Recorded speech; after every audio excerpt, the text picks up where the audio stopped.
गुरु प्यारी साध संगत जी, राधा स्वामी जी। संगत जी, आज का सत्संग जपजी साहब पौड़ी नंबर 17 और 18 पे बबानी साहब ने बड़ी अच्छी तरह खोल खोल कर समझाया है। आइए बड़े प्यार से इस सत्संग को सुनते हैं जी। सत्संग शुरू करने से पहले आपसे बेनती है, अगर आप सत्संग सुनना पसंद करते हो तो हमारे चैनल गुरु बंदगी को सब्सक्राइब करके हमें अपना प्यार दें, ताकि हम जब भी कोई सत्संग अपलोड करें वो आप तक पहुंच सके। आइए अब बड़े प्यार से इस सत्संग को सुनते हैं जी। आज पौड़ी 17 यानी 17 और 18 लेने का विचार है। इस दो पौड़ियों में श्री गुरु नानक साहब जी महाराज हमको तस्वीर देते हैं कि इस सृष्टि में मनुष्य, जानवरों का जिक्र नहीं है, पंछियों का जिक्र नहीं है, देवी देवताओं का जिक्र नहीं है, फकत इंसान कितने नमूने के हैं, कैसे कैसे, क्या उनका रूप है, क्या उनका विचार है, क्या उनके करतूत है, बहुत बड़े डिटेल में गुरु नानक साहब जी महाराज उनका जिक्र करते हैं। अब इस पौड़ी में जो लोग भले हैं, नेक हैं, उनकी तस्वीर है। इससे पहले मैं ये अर्ज करूंगा, महाराज श्री कृष्ण ने गीता में 3 गुणों का जिक्र किया है, सतो, रजो और तमो। सतो वो लोग हैं जो कोई खराब काम, बुरा काम, मद काम, ईविल उसमें नहीं है। हालांकि वो पूर्ण नहीं है, पूर्ण तो एक परमात्मा है, वागुरु है, रब है, अकाल पुरख है, लेकिन उनकी डोमिनेटिंग वर्च्यू वो है सतो, यानी नेक, शुभ, भले काम करना। उसके बाद में जो पौड़ी है यानी 18वीं, उनके अंदर उन लोगों का जिक्र है जो कि नादान है, मूर्ख हैं और लुच्च हैं और बदमाश हैं, उनका जिक्र है। तो वो आ गए रजो में और तमो में। अब ये रजो, तमो, सतो वगैरह का मतलब क्या है? क्यों महाराज जी अच्छे भले लोगों का भी बात करते हैं और नादान, बेवकूफ और लुच्च और शरारती लोगों का भी बात करते हैं? क्योंकि हर एक को इस कायनात के एवोल्यूशन में, विकास में, परफेक्शन के तरफ जाने में अपना अपना पार्ट है। क्या पार्ट है? पार्ट वो ये है कि इस संसार को चलाने के लिए और सोई हुई अचेत आत्मा को जागृत करने के लिए उन्होंने एक रास्ता निकाला कि ये आत्मा सोई हुई है, माना जब नीचे आई, प्रभु से जुदा हुई, वाहगुरु से जुदा हुई, अलग हुई, तो ये आत्मा सोई हुई है। अब इस सोई हुई आत्मा को चेतन करना, जागृत करना, नींद से बेदार करना, उनके लिए उन्होंने क्या पैदा किया? एक शक्ति पैदा की जिसका नाम इच्छा, माना ख्वाहिश। और दूसरा मन यानी माइंड। ये दो अगर न होते तो हम बहुत सुखी होते। मगर ये पैदा किसने किया? काल ने और माया ने। और ये इच्छा जो चीज है और मन जो चीज है, ये हमारे अंदर कई किस्म की तृष्णाएं, ख्वाहिशें, ये हमारा होना, ये हमारा होना, कैसे भी होना, ये होना, वो होना, ये पैदा करके रखते हैं, जिस कारण हम कभी न कभी दुखी हो जाते हैं। जब बुरे कर्म करेंगे, जब खराब ख्वाहिशें रखेंगे, खराब कर्म करेंगे, तब दुख ही मिलेगा। और उस दुख में ये हाय हाय करता है, इस दुख में ये परमात्मा की तरफ ख्याल करता है, उस दुख में ये पुकार करता है, इस दुख में ये अरदास करता है। इस वास्ते श्री गुरु ग्रंथ साहिब में ये फरमाया हुआ है, दुख दारू सुख रोग भया जा सुख तामुन होई। कहते हैं वह सुख जिसमें प्रभु की तलब नहीं है, प्रभु की चाह नहीं है, प्रभु की सीकिंग नहीं है, कहते हैं वो सुख किस काम का नहीं है। जिसमें रब भूल जावे, हरि भूल जावे, गोविंद भूल जावे, परमात्मा भूल जावे, वो सुख कुछ भी नहीं है। जा सुख ताम न होई। अगर आदमी सुखी है और फिर भी रब को याद करता है, परमात्मा को याद करता है, हरि को याद करता है, वाहगुरु को याद करता है, तो सोने पे सुहागा, यानी सोना पहले ही सोना है, सुहागा लगने से वो खूब चमकता है और उसका जलाल जाहिर होता है। लेकिन सुख में वाहगुरु को याद करने वाला कोई नहीं। तो हम प्रभु को अगर याद करते हैं तो दुख में याद करते हैं। मैंने पहले भी एक दृष्टांत दिया था कि पांडवों की माता कुंती, वो कृष्ण की भक्तन थी।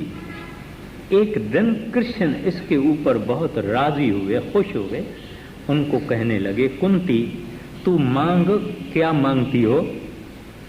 उन्होंने कहा, महाराज मैं मांगूंगी मगर आप देंगे नहीं। बोले, मगर मैं तो तेरे को कहता हूं कि मांग। तो कहती है, फिर मैं मांगती हूं। महाराज मुझे नरकों में डाल दे। महाराज श्री कृष्ण कहते, तू क्या मांग रही है? कहते हैं, प्रभु इस वास्ते ये मांगती हूं कि आपको मैं याद करूंगी जब नरकों में होंगी। अगर स्वर्गों में मैं गई तो स्वर्गों की सुख और खुशियां इसके अंदर मैं लीन हो जाएंगी, मजजूब हो जाऊंगी, बेपरवाह हो जाऊंगी, गाफिल हो जाऊंगी। इस वास्ते मुझे दुख चाहिए।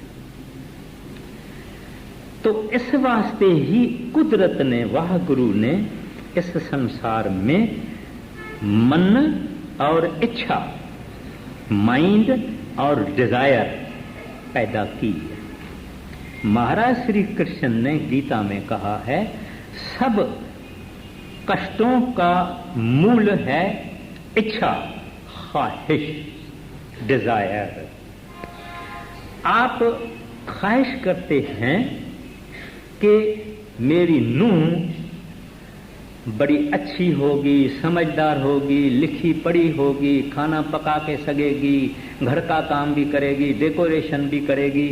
मगर वो ही नूंह अगर घर में आवे और ऐसा पता लगे कि ये बहुत भोली है और सीधी है और कुछ खास जानती नहीं है, तो जिन लोगों ने आशा रखी थी कि ऐसी ऐसी ऐसी ऐसी गुणवान होगी, वो लोग डिसअपॉइंट हो जाते हैं, क्योंकि उन्होंने आशा बहुत बड़ी रखी।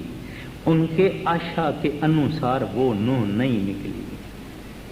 तो जब भी हम लोगों ने इस संसार में किस बात से ज्यादा आशा रखी है, चाहे भाई से, चाहे पति से, चाहे स्त्री से, चाहे भागीदार से, चाहे यार से, चाहे दोस्त से, और जब वो आशा हमारी पूरी नहीं होती है तो हम दुखी हो जाते हैं। तो इस वास्ते मालिक ने ये इच्छा पैदा की और मन पैदा किया। वो ही मन इस इच्छा को पुष्टि देता है।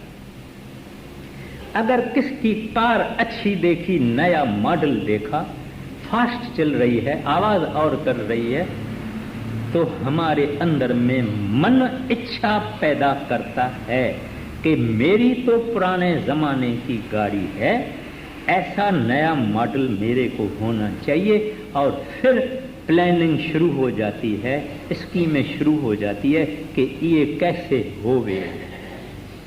तो ये मूल मन, उसकी औलाद इच्छा, ये दोनों औलाद माया के और काल के, जिसको पुरुष और प्रकृति कहते हैं, या कई नाम है।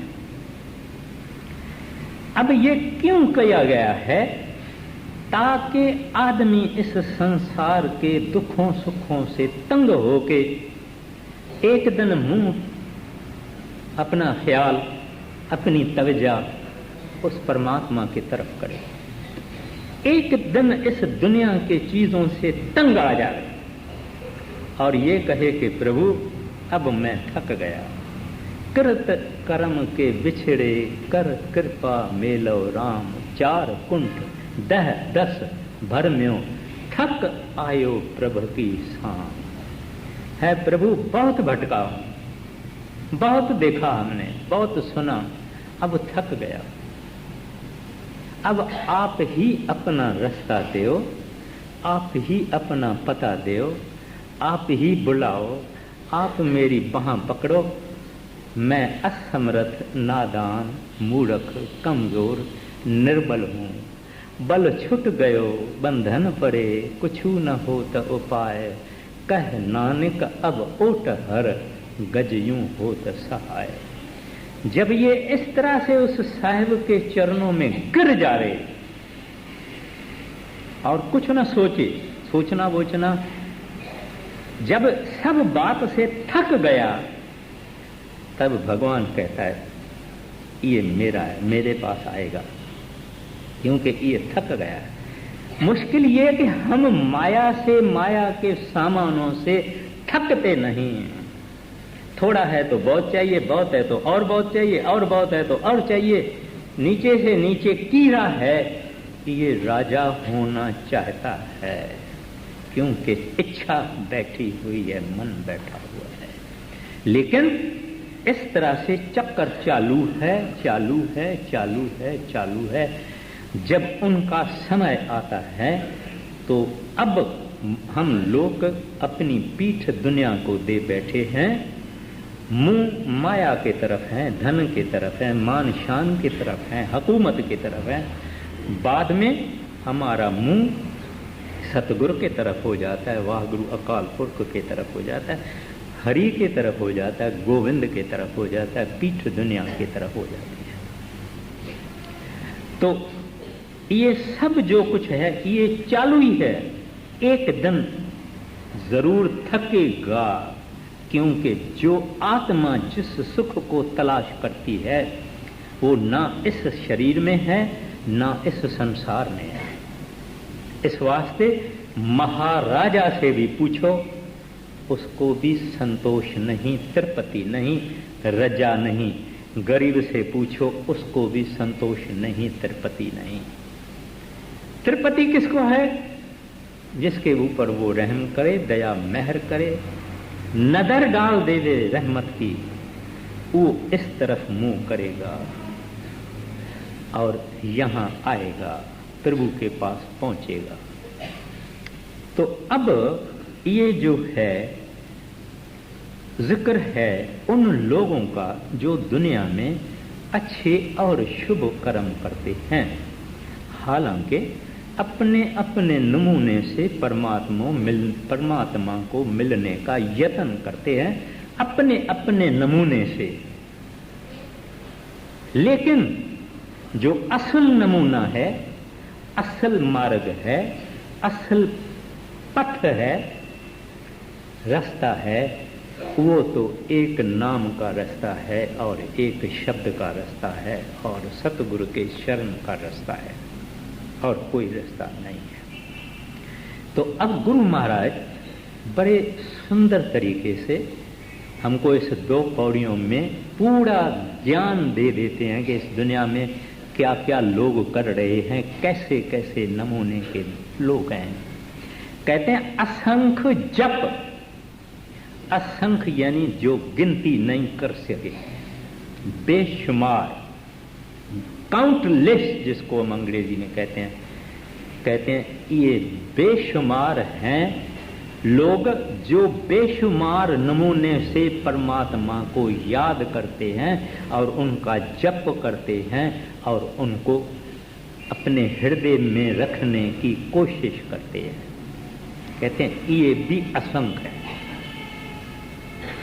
आप कहेंगे भाई ये हमारे को तो मालूम है, हमारी धरती है, इसके ऊपर कितने इंसान है ये तो हमको मालूम है, किताबों में लिखा हुआ है। असंख्य कैसे हुआ? हमारे जैसी लाखों करोड़ों धरतियां और है। लख आकाश आकाश, लख पाताल पाताल, तो बेहिसाब सृष्टि है, उसमें बेहिसाब जीव हैं। तो कहते हैं अपने अपने नमूने से वो परमात्मा को याद भी करते हैं, उनका स्मरण भी करते हैं, उनका जप भी करते हैं। फिर कहते हैं असंख्य भाव। भाव पंजाबी लफ्ज है जिसकी माना है प्यार, प्रेम, मोहब्बत, इश्क। कहते हैं असंख्य हैं लोग जो उनको प्यार भी करते हैं परमात्मा, उनके हृदय में परमात्मा के लिए प्यार भी है। इतने भी असंख्य है। प्यार करना क्या है? हृदय में रखना। जिसको याद करने से सुख होवे, जिसको याद करने से खुशी होवे, वो प्यार कहा जाता है। कोई न कोई सुख होवे, कोई न कोई लज्जत आवे। कहते हैं ऐसे भी असंख्य हैं जो उस परमात्मा को भाव करते हैं, यानी प्यार करते हैं। फिर बाद में असंख्य जप असंख्य पाओ,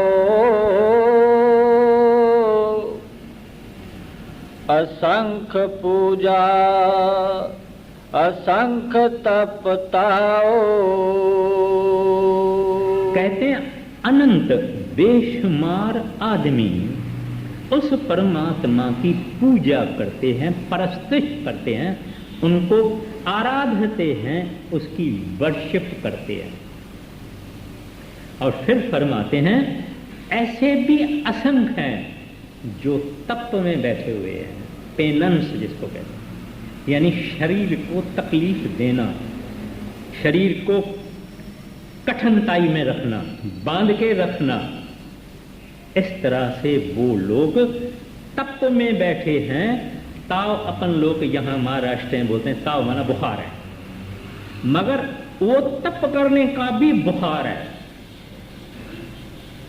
और जो भजन हमको सतगुरु ने बख्शा है, नाम सिमरन जो अपने को बख्शा है, उसमें भी तप। हालांकि ये संतों का बख्शा हुआ जो चीज है वो और है, निराली है, लेकिन ये दुनिया में भी जितने लोग कई हैं जो तप करते हैं और ताव करते हैं, पेनेंस करते हैं, अपने शरीर को कष्ट देते हैं, कहते हैं ये भी असंख्य हैं, बेशुमार हैं। आगे असंख्य ग्रंथ मुख वेद पाठ, असंख्य जोग मन रहे उदास। कहते हैं दुनिया में कितने किताबें, कितनी भाषाएं हैं, कई धर्म हैं और मजहब हैं और फैलसूफियां हैं और परमात्मा को प्राप्त करने के तरीके बताए गए हैं किताबों में। हमारे वेदों में पता नहीं कितने हजार तरीके हैं उपासना के, कितने हजार तरीके हैं कर्मकांड के। ऐसे करना, ऐसे करना, ऐसे बैठना, ऐसे रूम में बैठना, पूरब में मुंह करके बैठना, पश्चिम में मुंह करके बैठना, मृगशाला यानी हरनी की खल पे बैठना, चंदन जलाना, ये करना वो करना। यानी इस तरह से आप समझते हैं कितने धर्म हैं जो हम जानते हैं और जो हम नहीं जानते।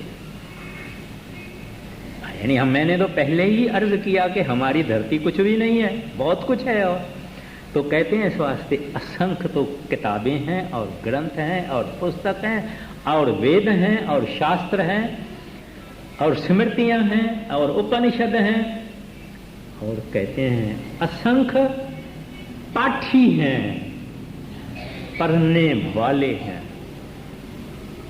अपने अपने नमूने से पाठ करते हैं। मेरा सौभाग्य था मौजूदा सरकार महाराज जी से हम कोरिया गए। उनके बड़े बड़े सुंदर मंदिर हैं, लेकिन जंगलों में, पहाड़ों में, गहने गहने जंगल। तो कोई मंदिर के थोड़ा भी नजदीक हम आते थे तो मंत्रों की धुनी हमारे कानों में आती थी और कुछ चीज वो बजाते थे,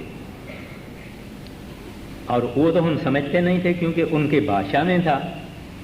लेकिन ऐसे कई मंदिर देखे जहां के उसी किस्म के मंत्र थे, और अंदर मंदिरों में पता नहीं क्या क्या रखा था, कैसे कैसे लोग मत्था टेकते थे, क्या क्या आगे भेंट रखते थे। अभी वो कोरिया भी एक छोटा सा देश है, हमारे महाराष्ट्र से भी छोटा है। तो इस वास्ते महाराज जी कहते हैं असंख्य ग्रंथ मुख वेद पाठ, कहते हैं पढ़ने वाले हैं। हजूर महाराज जी ने फरमाया, बड़े महाराज जी ने, कि मैं एक दफा पोठार में गया। पोठार शायद कोई पंजाब का जिला है या था या पाकिस्तान में चला गया, मुझे पता नहीं है। हजूर महाराज जी ने फरमाया वहां एक आदमी था जिसने 800 वारी श्री गुरु ग्रंथ साहब का पाठ किया। बोले मैं उसके पास गया और मैं उसको कहा मेरे को आप अपने चरणों को हाथ लगाने दो। यानी महाराज जी ने, बड़े महाराज जी ने उसको कहा कि मेरे को अपने चरणों को हाथ लगाने दो। उन्होंने कहा नहीं, आप बड़े बुजुर्ग हैं, मैं क्यों हाथ लगाने दूं। बोले आपने 800 वारी श्री गुरु ग्रंथ साहब का पाठ पढ़ा है, आपके अंदर तो प्रकाश हुआ होगा, आपने तो तजल्ला देखा होगा, आपको तो ज्ञान हो गया होगा, आपने तो नाम को सुना होगा, उसका प्रकाश देखा होगा। कहता है नहीं, कहता है नहीं, मैंने पढ़ा जरूर है मगर विचार भी नहीं किया और गहराई में भी नहीं गया, मगर मैंने पढ़ा जरूर है। तो ये पाठी गुरु नानक साहब जी महाराज कहते हैं सृष्टि में हैं बेअंत किताबें और पुस्तक और ग्रंथ और वेद और अंजील और बाइबल वगैरह वगैरह, और बेशुमार इनको पढ़ने वाले हैं जो बड़े प्यार से पढ़ते हैं, यानी शौक से पढ़ते हैं और श्रद्धा से पढ़ते हैं।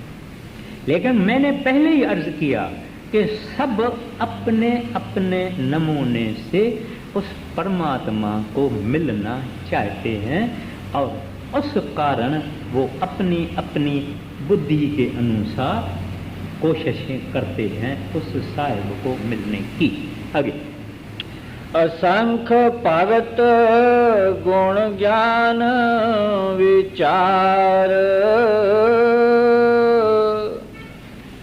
असंख्य सती असंख्य दातार। एक कड़ी रह गई, वो ये असंख्य जोग, यानी योग। संस्कृत में वर्ड योग है, कई प्रांतों में हिंदुस्तान में योग कहते हैं, कई प्रांतों में उस योग को जोग कहते हैं। मतलब ये असल योग की माना है आपस में मिलना, यूनाइटिंग। तो योग की असल माना है आत्मा का परमात्मा में मिलना। लेकिन यहां कहते हैं कि ये योगी, ये योग करने वाले भी कहते हैं असंख्य है, मगर आशा यही है कि इस योग के जरिए प्रभु मिलेगा। फिर कहते हैं मन रहे उदास। क्यों कहते हैं? क्योंकि उन्होंने बचपन से जब योग अख्तियार किया, या जिस उम्र में जब उन्होंने योग अख्तियार किया, योगी बने, तब से उन्होंने दुनिया को भूल गए। उसके पास पैसा नहीं, उसके पास मीठा खट्टा खाने का जरिया नहीं, उनके पास नरम बिस्तरा नहीं, उनके पास गिलास नहीं, प्लेट नहीं, उनके पास हाथ में पानी पीते हैं, हाथ में खाते हैं, और फिर योग में बैठ जाते हैं और हड्डियों के ढेर बन जाते हैं। इजराइल और इजिप्ट यानी कैरो वगैरह जिसको कहते हैं, इजिप्ट और इजराइल के बीच में एक बड़ा भारी बयाबान है, रेती रेती है, माइलों में रेती रेती। उस बयाबान में एक पहाड़ी है, उस पहाड़ी पे एक मंदिर है, बाई यानी चर्च है। उसमें फकत आदमी रहते हैं, माना पुरुष रहते हैं, औरत उधर कभी गई नहीं। मोनेस्ट्री है जिसमें योगी जन हैं, यानी ये क्रिश्चियनिटी के योगी हैं, जिन्होंने सब दुनिया त्याग करके वहां भजन करते हैं। और उनके छुपे रास्ता है, वहां से कोई 2 महीने को 3 महीने को जाएगा, कुछ खाने पीने का थोड़ा सामान ले आएगा, छुप छुप के फिर ऊपर चला जाएगा, और कोई और उधर पहुंच नहीं सकता। अब वो इतना योग करते हैं कि जब बूढ़े हो जाते हैं, अब समझते हैं कि हमारा टाइम आ गया है, तो उन पहाड़ों में एक, जैसे ये बालकनी है या समुद्र में जो स्टीमर है उनमें डेक होती है, ऐसे उनकी डेक्स बनी हुई है, माना खुली हुई है, आकाश के तरफ भी खुली हुई है, हवाओं के तरफ भी खुली हुई है, धूप के तरफ भी खुली हुई है। यहाँ ये सब लोग बैठ जाते हैं, जितने समझते हैं कि अब हमारा टाइम है। बैठे बैठे बैठे बैठे बैठे बैठे उनकी जान निकल जाती है, फिर हवाएं उनको खुश्क कर देती है, धूप उनको खत्म कर देती है कि आधे पड़े हैं, किनकी हड्डियां पड़ी है, किनका कुछ पड़ा है, किनका कुछ पड़ा है, किनका कुछ पड़ा है, पर साहिब ना मिला ना मिला। गुरु अर्जन साहब जी महाराज कहते हैं, प्यारे इन विध मिलन न जाई, मैं किए कर्म अनेक। कहते हैं मैंने बहुत कुछ ऐसे ऐसे कर्म करा है, लेकिन प्यारे इस विध मिलन न जाई, इस तरीके से साहिब नहीं मिलता है। तो इस वास्ते कहते हैं असंख्य जोग मन रहे उदास। कहते हैं दुनिया के तरफ वो उदास है, माना दुनिया को उन्होंने त्याग दिया, छोड़ दिया, दुनिया में उन्होंने कोई आशा नहीं है, कोई तृष्णा नहीं है। इस वास्ते कहते हैं दुनिया की तरफ वो उदास है। अब पीछे गई। असंख्य भगत गुण ज्ञान विचार, असंख्य सती असंख्य दातार। कहते हैं असंख्य भक्त हैं। भक्त माना प्यार करने वाला।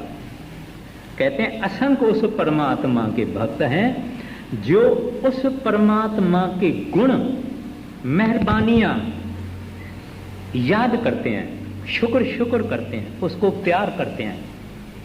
क्यों प्यार करते हैं? क्योंकि उस परमात्मा ने हमको क्या क्या नहीं दिया है। इंसान तो बेशुक्र है। इंसान ने कभी दुनिया में भी हमारा अगर रूमाल जमीन पे गिर जाता है, कोई उठा के देता है, हम उसको कहते हैं थैंक यू मेरे भाई।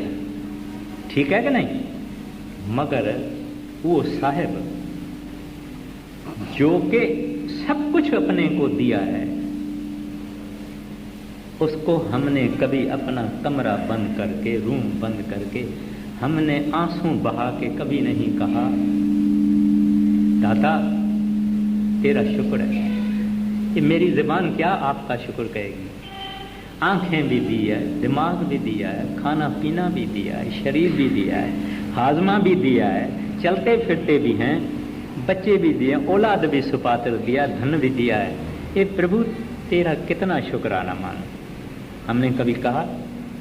कभी दो आंसू उसके मेहरबानी में, उसके याद में हमारे आंखों से निकला? नहीं निकला। तो कहते हैं कि ऐसे हैं जो उसकी बख्शिशों को याद करके उसको प्रेम करते हैं, उनको याद करते हैं, और उनके ज्ञान, और ज्ञान यानी इस बात का पता जब भी उनको लगता है तो उनकी सिफतें गाते हैं, उसकी सराहना करते हैं, उपमा करते हैं। आगे असंख सूर मोह भख सार, असंख मौन लेवलाए तार।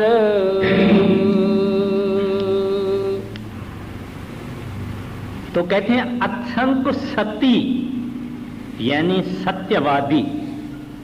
सत्यवादी कौन? जो सच पे चलता है, जो झूठ नहीं बोलता है, सच सुनाता है, सच सुनने को तैयार है, सत्य पे चलता है, किसी का उसको डर नहीं है, चाहे कोई नाराज हो जाए, चाहे कोई राजी हो जाए। मैं एक आदमी को जानता हूं, वकील है, वकील साहब है, झूठा केस उठाता ही नहीं है। उनको लोगों ने कहा भाई आप तो भूखे मरोगे, कहता कोई फिक्र नहीं, झूठ से मेरा कोई ताल्लुक नहीं है, झूठा केस उठाऊंगा नहीं, भगवान को देना होगा तो दाल रोटी मुझे चाहिए और मुझे ज्यादा नहीं चाहिए, बोलूंगा सच। अगर केस चलते चलते उसको पता लग गया कि ये केस झूठा है तो उस वक्त पैसा वापस कर देगा उस आदमी। ऐसे युधिष्ठिर जी थे, ये तो हम दुनियादार का क्या मिसाल देना है, युधिष्ठिर तो ऐसे थे, सत्यवादी थे, सच बोलने वाले। ऐसे ऐसे करते कहते हैं असंख्य सती हैं और असंख्य दाताएं हैं।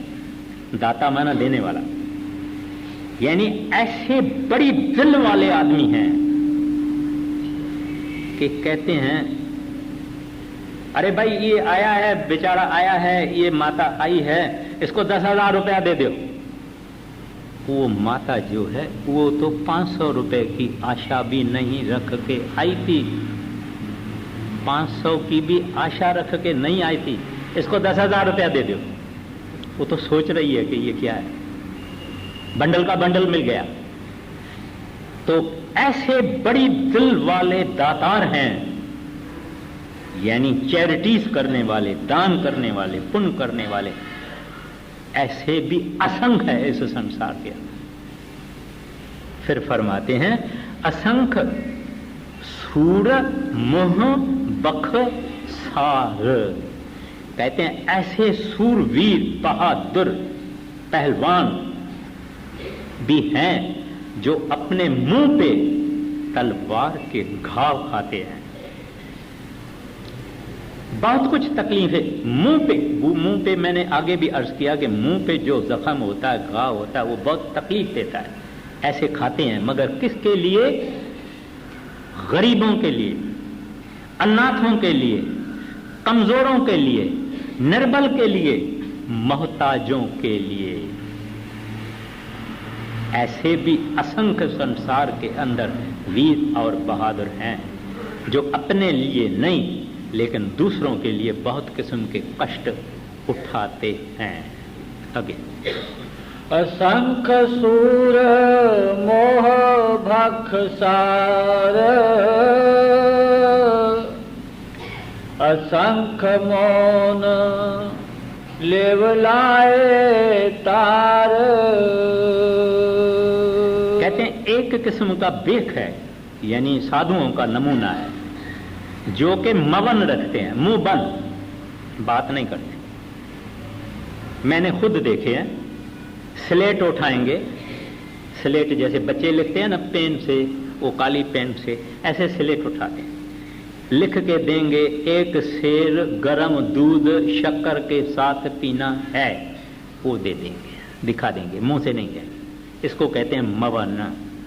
कई आदमी हैं जो कि अपने मन के ऊपर, माना जबान के ऊपर कंट्रोल करने के लिए मवन रखते हैं। हमारे महात्मा गांधी जी इतवार का दिन या कोई ऐसा दिन था हफ्ते में जो कि वो मवन रखते थे और कहते थे कि इस मवन से मेरी शक्ति बढ़ती है। तो ऐसे बहुत किस्म के परमात्मा को चाहने वाले लोग हैं जिन्होंने ये कसम उठाया कि मुंह से बात नहीं करेंगे, और साथ साथ में ही भजन में बैठते हैं। लिव लाय तार अनसीजिंग मेडिटेशन, अखंडित, जो टूटे नहीं। तार किसको बोलते हैं? जो चालू है, जो इतना छोटा टुकड़ा है उसको तार नहीं बोलते। तार वो है जो चलती जा रही। तो कहते हैं ऐसे वो कंटिन्यूअस मेडिटेशन में रहते हैं, ध्यान उनका एकाग्र रहता है और चालू रहता है। ये भी असंख्य है। आगे असंख्य मौन लेवलाए तार, कुदरत कवण कहा विचार। अब कहते हैं गुरु नानक साहब जी महाराज कहते हैं, प्रभु मैं आपकी क्या बड़ाई करूं, मैं आपका क्या विस्तार करूं, मैं आपका क्या जिक्र करूं, क्या उपमा करूं, क्या सराहना करूं। विचार भी नहीं हो सकता है। ये तो मुंह से बोलना तो अलग बात है, मगर विचार भी खड़ा हो जाता है। ऐसे करोड़ अनंत सृष्टियों और आकाशों और मंडलों का साहिब जो हर एक में होते हुए भी निराला है, जो दिमाग खड़ा हो जाता है, कहता है उसका मैं प्रभु क्या विचार करूं। ज़बान तो कहने का सवाल ही नहीं है, मैं तो विचार ही नहीं कर सकता। और बीच में मैं एक अर्ज करता हूं, जब इंसान को कोई सच्चा संत सतगुरु मिल जाता है और उसको नाम की बख्शिश करता है, उस दिन से वो साहिबों का साहिब, जिसको सतपुरुष कहो, करतार कहो, जो कहो, उस आदमी की संभाल संत सतगुरु के जरिए करना शुरू कर देता है। ना तो जैसे एक आदमी को मां भी नहीं, बाप भी नहीं, हम कहते हैं ये यतीम है, तो रूहानियत में सब यतीम है। जब तक उनको कोई कामिल महात्मा फकीर ना मिले और उनको नाम की बख्शिश ना करे, तब तक वो रूहानी यतीम है। जब संत सतगुरु मिल गया, वो यतीम नहीं है, क्योंकि उसको मां भी है, उसको बाप भी है, सृष्टि का मालिक ही उसका हो गया। महाराज जी, बड़े महाराज जी मिसाल देते थे, कहते हैं कि बड़े शहरों में म्युनिसिपैलिटी वाले एक बस लाते हैं, पिंजरा लगा हुआ होता है, जो कुत्ता उनको मिलता है उस कुत्ते को पकड़ के कान से बस में डाल देते हैं, माना वैन में डाल देते हैं। मगर जिस कुत्ते को पट्टा बांधा हुआ होता है उसको हाथ नहीं लगा सकते हैं। क्यों? पट्टा दिखाई देता है कि इसका धनी है। ऐसे जिनको संत सतगुरु संसार में मिल गया, कोई फिक्र नहीं है मुसलमान होवे, कोई फिक्र नहीं है जे सिख होवे, कोई फिक्र नहीं है यहूदी होवे, किसी मजहब का होवे, वो साहिब का रूप है। मजहब इंसान ने बनाया, साहिब ने इंसान बनाया। तो वो साहिब सबका साहिब है, हिंदू का भी है, मुसलमान का भी है, सिख का भी है। और वो जब अपने संतों को भेजता है कभी हिंदुओं में भेज देता है, कभी सिखों में भेज देता है, कभी मुसलमानों में भेज देता है, किसी में भी भेज देता है। तो वो आदमी यतीम नहीं है जिसको सतगुरु मिला हुआ है। इस वास्ते कहते हैं, ए प्रभु कुदरत कौन कहाँ विचार, वाड्यान जावा एको वार। कहते हैं तेरे ऊपर कुर्बान जावा। कहते हैं एक दफा नहीं, कहते हैं सिर तो मेरे को एक ही है, इस वास्ते एक ही दफा दे सकता हूं, लेकिन जितने भी यानी लफ्ज हैं, अक्षर हैं, अरब खरब हैं, कहते हैं इतने भी मेरे सिर होवे तो भी आपके ऊपर प्रभु कुर्बान कर दे। अब ये कौन कहेगा? एक आदमी जब उसको किसी ने करोड़ रुपया दान दिया होवे या हेल्प किया होवे, वो ही उसकी सराहना कर सकता है, वो ही कदर कर सकता है कि इसने मुझे क्या दिया है। ऐसे ये संत जन हैं और प्रभु के सच्चे भक्त हैं जिन्होंने नाम की कमाई की, अंदर रब को देखा, शब्द मिला, नाम के रूप होए, जिनकी गति महाराज जी कहते हैं मन्ने की गत कहीं न जाए। कहते हैं वो कह सकता है कि जितने भी सिर होवे इतना आपके ऊपर कुर्बान जाऊं। ये अक्षर नहीं है, हमारे लिए ये लफ्ज हैं और अक्षर हैं और वर्ड्स हैं, लेकिन जब गुरु नानक साहब जी महाराज कहते हैं हमारा तो शरीर पिघल जाता है, क्योंकि वो बलहार जाता है उस वाहगुरु के ऊपर जिस वाहगुरु को हम भूल के बैठे हैं। जो अपने पैदा करने वाले को भूल जावे और विस्मरण हो जावे, माना फरगेट कर देवे, कहते हैं उस आदमी को सुख कहां से मिलेगा जो अपने पैदा करने वाले को भूल जाएगा। आगे कुदरत कवन कहा विचार, वार्या न जावा एक वार, जो तुद पावै साई पलीकार, तू सदा सलामत निरंकार। कहते हैं जो तुध भावे साही बलिकार। ए प्रभु जो आप करते हैं वो ही अच्छा है, कि आप और हम नहीं मान सकते, लेकिन संत मानते हैं कि जो करता है वाह वाह, जो करता है अच्छा करता है, क्योंकि मेरा साहिब है, मेरा महबूब है। जब किसी से प्यार हो जाता है तो हम कहते हैं वाह वाह, इसका रूमाल भी अच्छा है, इस जगह पे इसने पांव रखा था ये भी अच्छा है, इस जगह पे बैठा था ये भी अच्छा है। वाणी कहती है जिथे आए बसे मेरा सतगुर, सो थाव सुहावा राम राजे। ये किसके मुंह से निकल सकता है कि जिथे मेरा सतगुर बैठा है, कहता है इस जैसा कोई शोभावान, इस जैसा कोई सुंदर, इस जैसा कोई खूबसूरत कोई जगह नहीं है जहां मेरे सतगुरु ने पांव रखा है, जहां मेरा सतगुरु एक दफा बैठा है। तो बहुत कुछ अर्ज करना है, लेकिन ये काम उनका है जिन्होंने अपना आप उनके ऊपर निछावर कर दिया, जिन्होंने अपना आप उनके ऊपर कुर्बान कर दिया, और जो अंदर में उनके हो गए हैं और वो उनके हो गए हैं। भक्त और भगवान में कोई फर्क नहीं हो सकता है, दिखने में दो ज्योति एक। इस वास्ते कहते हैं दाता जो आप करते हैं वो अच्छा है, और आप सदा सदा है, आप अजर है, अमर है, अटल है, आद सच जुगाद सच है भी सच। अभी पौड़ी 18वीं बोलिए। असंख मूर्ख अंध कोर, असंख चोर हराम खोर। अब उन्होंने कहा मूर्ख अंध घोर। कहते हैं अभी उधर सतो गुणियों का जिक्र आ गया, जितने भी आपने सुना, योगी, बहादुर, समाधि लगाने वाले, मवन रखने वाले, जप करने वाले, अब इनका ये सब शुभ गुण हैं, सतोगुणी हैं। अब आते हैं तमोगुणी और रजोगुणी। कोई रब भी है, कोई पैदा करने वाला भी है, कोई साहिब भी है, जिसने ये चांद और सूरज और तारे और सृष्टि सारी पैदा की है।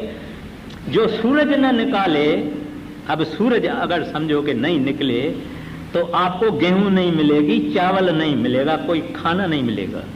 जमींदारों से पूछो, हम कहते हैं ये सब आपे ही चलता है। हमारे विलायत के साइंसदान है, हमारे साइंसदान कहते हैं ये आपे ही चल रहा है। आपे ही वापे ही होता है कभी? हमारे नल खोलते हैं, जब हम अपना घर का नल खोलते हैं, कोई गांव का आदमी आया तो जाके अपने बाप को कहा कि मैं जब शहर में गया तो नल खोला तो पानी आ गया, हमको तो कुएं से पानी लाना पड़ता है। कहता है ये खोलो तो फुहारा आता है, ये खोलो तो नल आता है, बाथरूम में जाऊं तो नल आता है। बाप ऐसा, पिताजी ऐसा, हमारे घर में भी एक नल डालो ना। उस बेचारे को क्या मालूम कि इस पानी के पीछे क्या क्या है, अरे ये पानी कहां से आता है और ये कैसे डिस्ट्रीब्यूट होता है। गांव वाले को इतना ही मालूम था कि नल खोलने से पानी आता है। ऐसे जो मूर्ख लोग हैं, इनको कोई सोच करने की ताकत नहीं। दुनिया में पैदा होते हैं, रोड़ों के पैदा होते हैं, रोड़ों के गुजारा करते हैं, खत्म हो जाते हैं। हाथ खाली आए, खाली हाथ चले गए। तो कहते हैं घोर अंधेरे में है, क्योंकि प्रभु किसी को याद ही नहीं आया, न उसका किसी ने पता लगाया। फिर कहते हैं असंख्य चोर, हराम खोर, ठग, हराम खोर, कुपत्या करके, पाखंड करके, नाहित भोले भोले भक्तों का पैसा छीन लेते हैं और कई किस्म की पराया माल अपना कर लेते हैं। कहते ऐसे भी असंख्य हैं चोर, हराम खोर। हराम खोर का मतलब है जिसके ऊपर इंसान का हक नहीं। हलाल खोर जिसके ऊपर इंसान का हक है, ये हुआ हलाल खोर। ये हराम खोर है, इनका जिस पैसे के ऊपर, खाने के ऊपर, जेवर के ऊपर हक नहीं, चोरी करके जाते हैं स्वास्थ्य, इनको कहते हैं हराम खोर। और फिर साथ में ही कहते हैं कि चोर, जिनका धंधा ये चोरी है कि कैसे ऊपर जाना, कैसे कैसे जेब काटना, कैसे ये करना, कैसे वो करना। चोरियों का भी बेशुमार तरीके हैं। कहते हैं ये भी लोग असंख्य हैं। आगे असंख्य अमर कर जा जोर, असंख्य गलवड हत्या कमाए, असंख्य पापी पाप कर जाए, असंख्य कूड़ियार कूड़े फिरा। अब उन्होंने कहा असंख्य अमर कर जाह जोड़। कहते हैं अनंत बेशुमार ऐसे हैं जिनको ताकत है, शक्ति, राजा हो गया, मिनिस्टर हो गया, प्राइम मिनिस्टर हो गया, महाराजा हो गया। कहते हैं उनको सत्ता आ जाती है, ताकत आ जाती है, पावर आ जाती है और नशा चढ़ जाता है। फिर ये लोग जुल्म करते हैं। ये लोग गरीबों के ऊपर और तरह तरह के जुल्म करते हैं और जुल्म करके कहते हैं मर जाते हैं। आपने बहुत सुने होंगे, हिटलर भी सुना होगा, चंगेज खान भी सुना होगा, बहुत सुने होंगे। ये जब इनको शक्ति आ जाती है, ताकत आ जाती है, पावर आ जाती है, ये अनेक किस्म के जुल्म करते हैं संसार के ऊपर, क्योंकि सत्ता है इनके हाथ में। फिर आगे फरमाते हैं असंख्य गल वध हत्या कमाए। कहते हैं अनंत ऐसे हैं जिनका खाना पीना और गुजारा लोगों का गला काट के उनके ऊपर गुजारा। कहते हैं जैसे डाकू, धारेल, मर्डरर्स, खूनी, उनको कहो तुमको 1000 रुपया देते हैं उसका खून कराओ, उनका काम ही खून करना। तो कहते हैं ऐसे भी अनंत है जिनका रोजगार ही दूसरों का गला काटने का रोजगार होता है। फिर आगे फरमाते हैं असंख्य पापी पाप कर जाए। कहते हैं पाप भी बेशुमार है, पाप करने वाले भी बेशुमार है। टाइम नहीं है, तारीख भरी पड़ी है कि कैसे कैसे किस्म के पाप। हिटलर ने क्या किया था? उन्होंने बोला ये यहूदी हैं, और इस वास्ते बोले हम आर्यन हैं। उनकी औरतें, उनके बच्चे और उनको सबको बड़ी बड़ी खड्डे करवा के, जिसमें हजार हजार लोगों को सुला के ऊपर मट्टी भर के उसमें गैस छोड़ दी। उस गैस के अंदर वो मर गए। अभी अभी हिस्ट्री में आता है, तवारीख में आता है, फोटो आते हैं, अखबारों में डालते हैं। अब उनका कोई दोष नहीं था, कोई गुनाह नहीं था, इंसान थे, बंदे थे, लेकिन फकत क्योंकि वो यहूदी थे और हिटलर अपने को आर्यन समझता था। बस इतना ही दोस्त। लेकिन ये ताकत इंसान को अंधा करती है, और इसका जिक्र गुरु नानक साहब जी महाराज कहते हैं असंख्य पापी पाप कर जाए। कहते हैं आखिर मर ही जाते हैं, कोई रहता थोड़ा ही है, लेकिन पाप तो कायम है। आज हिटलर का भी नाम लिया जाता है ना, चंगेज खान का भी नाम लिया जाता है ना, लेकिन करने वाले तो चले गए। आगे असंख्य मलेच्छ मल भख खाह, असंख्य निंदक सिर कर पार। फरमाते हैं असंख्य कूड़े यार कूड़े फिरा है। कहते हैं बेअंत झूठ बोलने वाले हैं। क्या करते हैं? एक माता है, अपना बटुआ खोला, उसमें देखा उन्होंने नोट है, उनको बोलेंगे आपके पैसे गिर गए, आपके पैसे गिर गए, पैसे गिर गए। वो नीचे देखेगी, बटुआ छीन के ये जाते हैं। तो इस किस्म से कई लोग कूड़ से, पाखंड से, फरेब से, दगा से, धोखे से अपना गुजारा करते हैं। ऐसे बेअंत नमूने के ये सब धोखे, पाखंड और झूठ हैं, मगर ये भी चले जाते हैं। फिर आगे फरमाते हैं असंख्य मलेच्छ मल बख खाहे।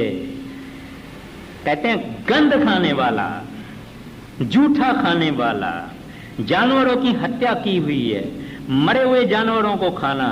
ऐसे ऐसे जंगल हैं इंडो चाइना में, जावा में, जहां मरे हुए आदमी कोई अपना ही घर वाला उनका कोई मरता उसको ही खा लेते हैं।